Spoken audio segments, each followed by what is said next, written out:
Christmas I remember when Santa Claus was real, a time when I was learning how to care and how to feel. I miss the loving family and friends no longer here, the good times and the happiness, that joyful Christmas cheer. How I wish I could return there, having traveled back from somewhere, and be once again that carefree Christmas boy.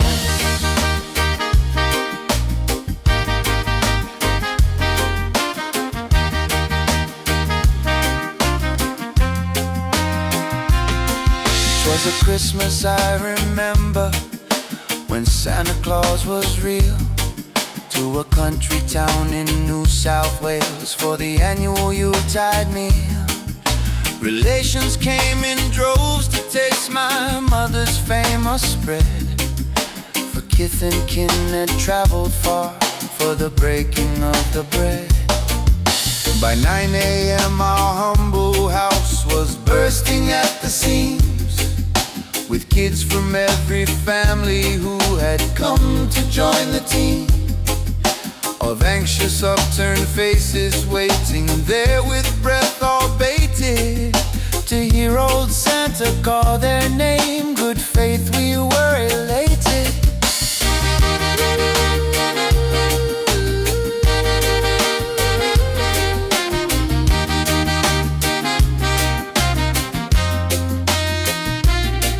Cousin Johnny got a homemade bike that was broken by the day.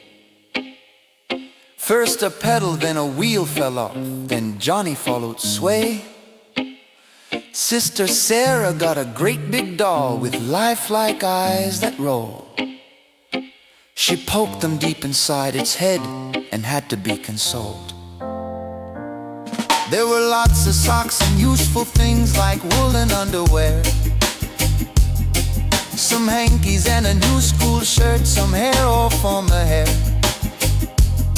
But the thing I wanted most of all, a pony for to play. In the yard was only horsey dung, Dad said he must have got away. It's funny how our Santa changed with every passing year. There were times when he was skinny, then fat like a great big bear. But one year he confused us, looking very hard to please, like our local market gardener Wan Chung Lo, who was Chinese.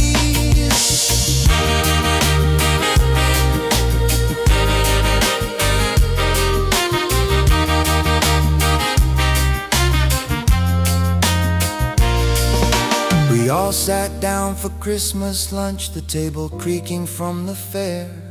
There was hot roast beef and Yorkshire puds, some turkey and some hare. A jug of steaming gravy sat beside the hot roast spuds. My dad let out his trousers and loosened off his collar studs. It was like they'd all been starving for 100 years or more,